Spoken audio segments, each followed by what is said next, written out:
Stop Working Broke podcast, hosted by Chad Murray. If the anxiety never shuts off, you're buried in jobs, chasing checks, and your phone goes quiet the second you stop pushing, you're not alone. Here, you'll get real clarity and straight advice to calm the chaos, fix the systems, tighten your team, and create steady leads. Because freedom starts when the anxiety stops running the business. Let's get going. Welcome to Stop Working Broke podcast. I am Chad Murray, your host, and today, let's talk about it. Trust the system. Why emotional decisions kill growth. Hey, it's February. The phone is slower. Payroll still hits. You're refreshing your bank account, and suddenly the marketing strategy that worked in October isn't working anymore. So what do? You change it. February exposes weak leadership for sure, but it also exposes, the fact that, you weren't ready to slow down. So this is what's good. It makes you get to work on the business more. And what's what we're talking about today. It's emotional discipline is where we got to start now, because here's where the panic pattern is. Here's the cycle. Owner installs new systems, marketing, sales process, pricing, hiring plan, whatever. It works for 60 to 90 days, right? Then you hit the seasonal dip. Fear kicks in. Owner changes the system. Results reset to zero. And owner says, nothing's working. I'm broke. We're going nowhere. And so, you don't have a marketing problem. You have a patience problem. Let me say that again. You have a patience problem. You got to trust your data. You got to trust what you've done worked before. And February is just so heavy. February is a heavy month, man, because you just got busy. You're about to get busy, or you were busy. It's whatever, right? You got the post-holiday slowdown, the weather variables, tax season. People are waiting to get some money. Lingering cash flow from quarter four spending. And you're either popping, or you're even, some of you guys listening, you don't have fourth quarter businesses like I did and do, so you just get owner fatigue. February is not a failure month, though. It's a leadership test month. Hear me out. You've got to literally put the flags up and fly and walk high and figure out what to do in February to make it. The system hasn't failed you. Your emotional stability is being tested. So let's talk about it. Here's the cost of if you change stuff too soon. Cutting marketing, lead flow drops 60, 90 days later. Discount pricing, margins shrink permanently. You fire someone impulsively, teams instability. You rewrite sales script and teams got confusion. Switching ad agencies, algorithm reset. Everything you change in the plan early, you guarantee that plan will never work. You've been working. So consistency beats intensity. Think about that. If it worked 3 or 4 months ago, and I'm not saying you don't pivot. There are things you got to do to pivot, and that's going to happen. But honestly, if it's working when you're busy, it's going to work when you're not busy, or you just don't have people looking at your business. It's just not the timing. You got to figure out how to get in front of people when nobody's looking for ice in the middle of winter, and nobody's looking for a heat pad 4th of July. So what do you do to sell heat pads, and what do you do to sell ice? Believe me, and trust me, people are buying heat pads. Just, are they your normal, old people buy heat pads. And believe it or not, they buy a lot of them in the South during the summer. Why? Because the freaking house is cold from the AC. So they buy heating pads. Literally, you just got to find your niche, what you do in your niche in the off season. And it's possible, maybe you need to start up something on the side to make it through. But honestly, if you concentrate on your business and you go find a way to do it, you should not have to have a side hustle. Now, some side hustles go along with your business, and you can kind of look at what that means for you. And so let's make a 90-day rule. Do this for yourself. 90-day rule. No major strategic changes inside a 90-day cycle unless proven data shows structural failure coming. You know, we don't evaluate strategy in an emotional week. We evaluate in complete cycles. So think about that. I mean, we are so emotional in our business, and February is the probably, I think, one of the most emotional months out there because there's not a lot of businesses that will tell you February is my best month. It just isn't anyone's. I mean, unless you're in the roses and February 14th fake holiday of celebrating your boyfriend, girlfriend, wife, whatever, husband, unless you're in that business, which was created for February for flower people, if you didn't know that, um, to sell more flowers and cards. That's exactly what you need to figure out. What is your flower business that you can do in February that's going to create buzz to get you jobs in February? So, all right, leadership versus over operator thinking, power segment. You know, you always think it's slow, you got to do something. Reaction driven, short term focused. It's very fear based. Leaders think, is this seasonal or structural? What does the data say? Are we executing the system correctly? Oh boy, is that a good one. Long term focus. Are we executing the system correctly? And I would bet you, I keep looking up on my screen up there. If you're watching this on YouTube, I should be looking at you, but I'm looking at me. Little tidbit when you're recording. Don't look at you, look at the camera. Anyway, execute the system correctly. Golly. I bet you if you start looking at who's answering the phone, if you looked at your salespeople, even your production people, it's mainly salespeople and call center, are they answering the phone exactly the way you should? They should. And if they're not, train. Get that right. Fix it now. When you're slower, fix it now. It'll make a big difference. I'll tell you the truth. So last year, in our chimney business, we started doing fireplace remodels and different things like that a couple years back. But I knew, and I had a big feeling, had I just focused more on the people getting money at their, when people spend money on remodeling their house, that's when they get their tax return, right? That's kind of when they focus in on. Springtime is one of those remodeling your kitchen type of tasks that you start looking into. So what did I do? I made a awesome, just cool, really cool video on fireplace upgrading and remodeling your fireplace. And man, we went from March sucked, February was terrible, April was one of our best months of the year. April is typically my worst. April and May are typically our worst month of the year. Didn't have a terrible May. June sucked last year, but we had a great April and May, and so June's one of those weird months too. It's just one of those. Depending on your niche, in the fireplace industry, it's really could be tremendously bad or really good depending on how you market yourself. And we didn't have a very good June last year. June's always been a hit or miss, but we did break even, so I didn't get killed. But last April we killed it. Last May we killed it. Fireplace remodels. What did I do? Is I looked at my business. I didn't start a side hustle. And I thought, what can we do?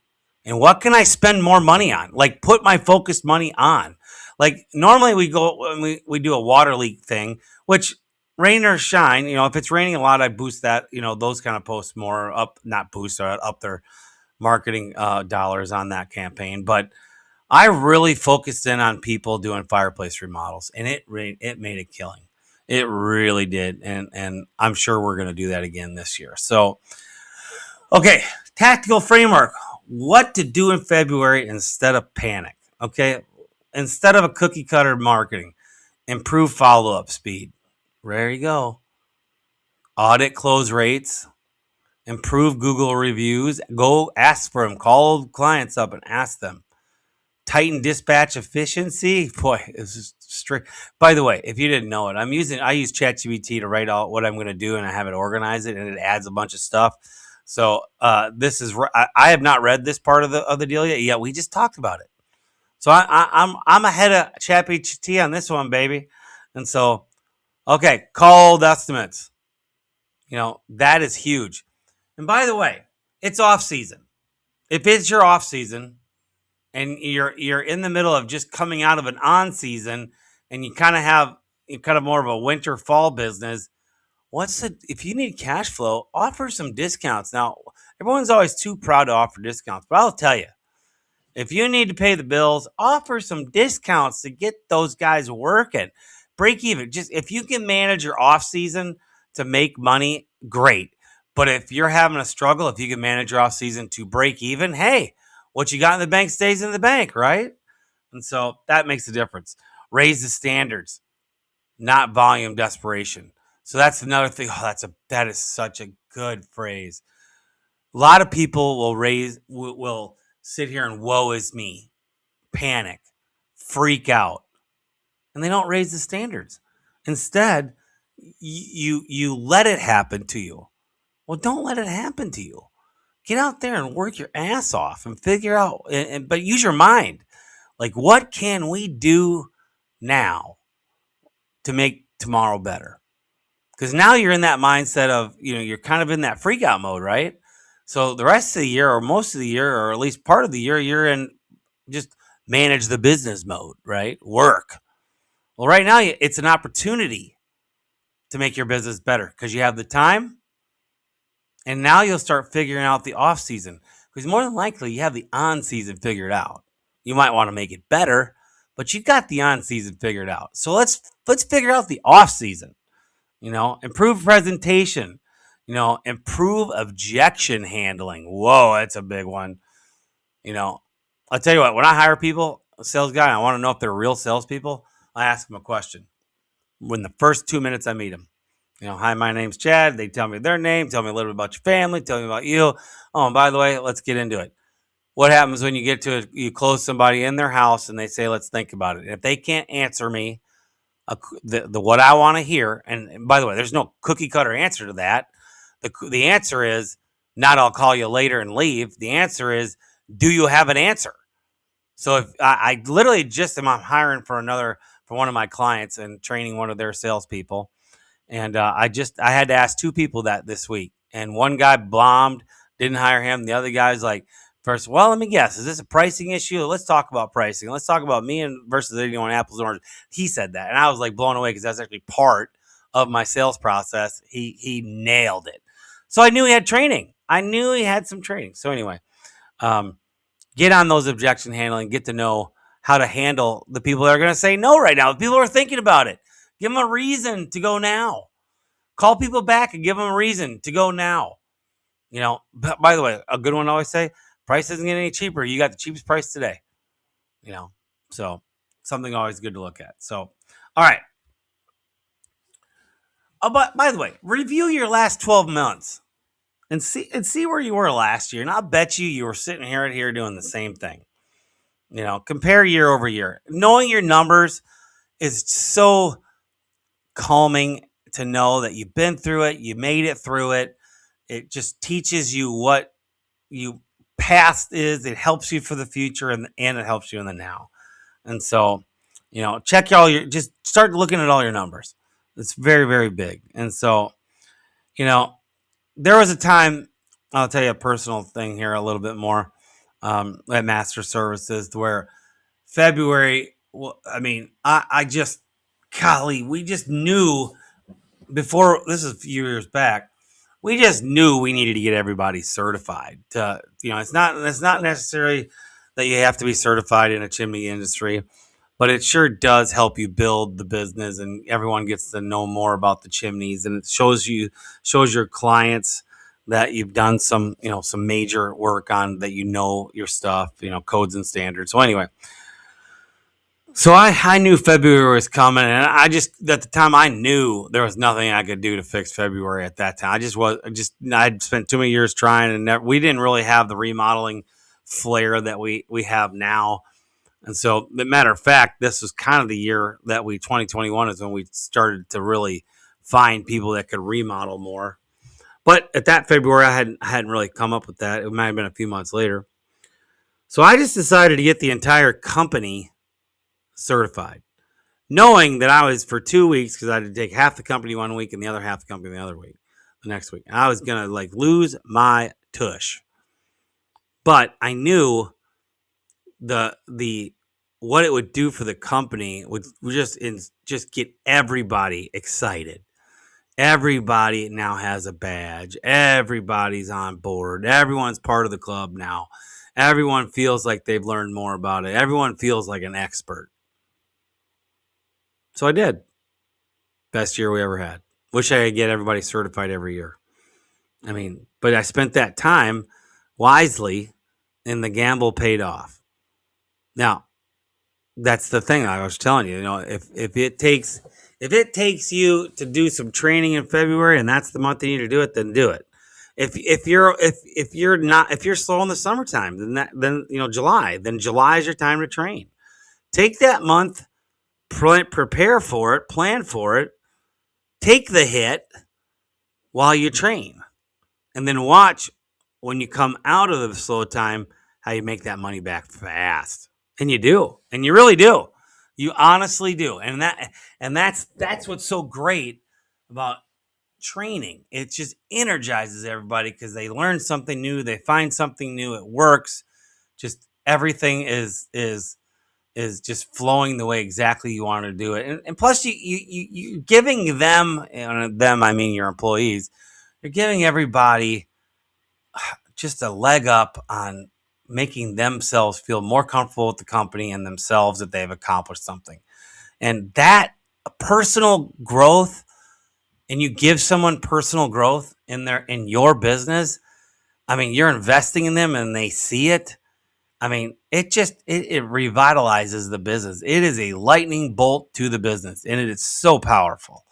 So powerful. And so I strongly suggest that you do that. So, you know, the hard real problem is that if you're really struggling in February with anxiety and really having a hard time, you just really literally got to manage the rest of the year better. And unfortunately, that's what it comes down to. You know, you don't have the financial runway that you should have. You don't have the cash reserves that you should have. You know, your long-term planning didn't plan for that. You know, you need to get to know your numbers better. You know, and so you're not supporting yourself, and you need to support yourself. It's super important to prepare for February. Now, again, February is the month that we're in the smack dab middle of it. I'm recording this on Sunday, the 15th of February, 2006. And maybe I should have recorded this in the middle of January, but here you are. And probably March probably isn't that much better. So what are you going to do? Strategically market better. Strategically contact your former estimates that did not approve. Maybe contact people who have approved that want to get a job done. I don't know. Whatever can work for you. But now is the time to not sit back and like take the hit, complain. You know, Jocko Wilco Willink. I forgot. Messed up his name. Sorry, I'm terrible with names. Anyway, I got that good video I watch of his all the time. I send everybody called Good. If you haven't watched that Good video, I strongly suggest you go look up Jocko and put just do video Good. And man, take the lumps. Good. Everything that happens bad to you, good. Good. You know, and it's just a great video for you to really get energized. Good. Because honestly, what happens to you now if you're not a new business? If you've been in business 2, 3, 4, 5 years, and you're sitting here going, February sucks, and you're really having a bad time and a hard time with it, you haven't prepared for it. And that's the gut punch I'm giving you today. That you got to prepare for these. I mean, I was a cash I didn't mean to say whore, cash hoarding person. I had to save up so much cash to make it to the bad months. And I did successfully. I hated that kind of lifestyle, but I did, and it worked. Did really well. So I suggest you go get a line of credit, 0%, get a good one, or save up enough cash to where you don't care about not working as much. That's you got to do one of the two. Or three, pivot, find a side hustle or hustle that's attached to your business that you're not doing, and really make that part of your now thing, to see if that'll work. And like I said, it did for us. It did for us. And so here's the closing punch. February is not the time to panic. It is time for you to prove that you're a leader. It's time to let the market reward your consistency. An emotional owner never gets to see it. And so I want you to stop overreacting emotionally, and I want you to start on your systems, your training, figure out your what is that one thing you could do right now to make your business better in a bad month, and do it. I mean, the one thing is, the worst thing that you can do is literally just sit here, scratch your head, and go, well, it'll get better in April. If you got the cash to figure that out, that's fine, and you can take that vacation. But if you don't, and you're sitting there going, holy blank, blankety blank, well, you got to do something, and you got to do it now. And sometimes doing it, and this is where it's scary, is you got to spend money to make money, and you have to spend money maybe you don't even have. I've done that. But I did it strategically, and I was able to pay fast back with whatever I did. I mean, here's another thing. People just I'm too good to go knock on doors. I'm too good to throw flyers. Why? Man, there's a gold mine talking to people. That's all knocking on a door is. You're just talking to somebody. If they close, and by the way, I'll give you a little lesson on door knocking. It's simple. You got to come up with a quick phrase to either punch them in the face, meaning they get what you're saying right away, because they're going to punch you in the face by slamming the door and say, I'm not interested. So you got to get something out quick that's going to intrigue them. It's so funny how I get people knocking on my door and they go, hey, I'm Paul with so-and-so solar, and I really want to see if you got solar. And their sales pitch is terrible. It's like knocking their, hey, do you like your, I'm not a solar guy, I'm making this up as I go.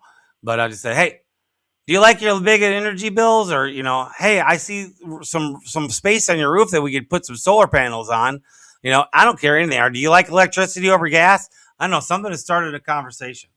So like what I did when I throw flyers for chimneys in the middle of July or August or any month for that is I just say, hey, did you know you didn't have a chimney cap? You got animals or rain's coming in there right now. And it is amazing how many people would talk to me and I would sell. I mean, I'll tell you a funny story.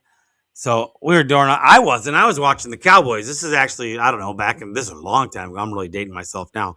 Probably around 2005, maybe 2006, no, maybe 2004 even.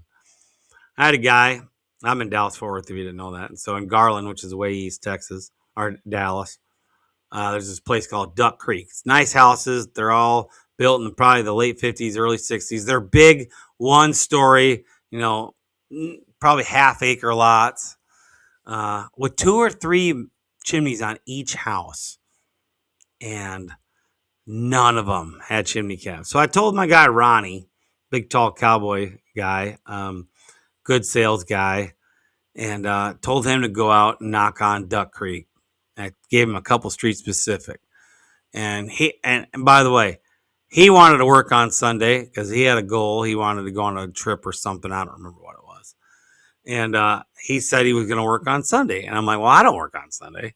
I said, if you work, I will take the orders. At the time, my wife was the call center, and she said she wasn't going to work on Sunday, but said, I'll take the orders and whatever you want to do.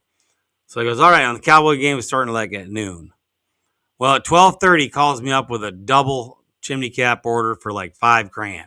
And I'm like, okay, that's cool. So I just, I get the information and I say, we're going to schedule it tomorrow. All that. He gets all the measurements and la, la, la, la, la. So I'm just making it quick for my part. He ends up selling, just to spare you the big, long story, he ends up selling like $18,000. No, I'm sorry. I'm so wrong. He sells $35,000 worth of chimney caps that day. Sorry. Yeah. Neighbors were coming out while he was talking to neighbors, and he never knocked. He knocked on one door. Well, no, he knocked on a few doors. Then finally, when one answered, was interested, while he's helping that guy, he actually called his neighbor, said, "Hey, we got a chimney cap guy here," and that neighbor then come over talking to him, and then I think that first neighbor just really, we should have gave that guy a discount. I think he brought in 4 or 5 more neighbors, and they all had 2 or 3 houses. They were all rich, and they all were buying, and it was great. You don't know what's going to happen, man. So knocking on doors, that's the best door knocking day we ever had. But I mean, I've had, I'd say if I go knock on doors, okay, I knocked on doors last year, um, uh, in March. We went and knocked. Took the whole crew out on a Saturday, and we knocked on doors. And I think I sold 2 chimney caps.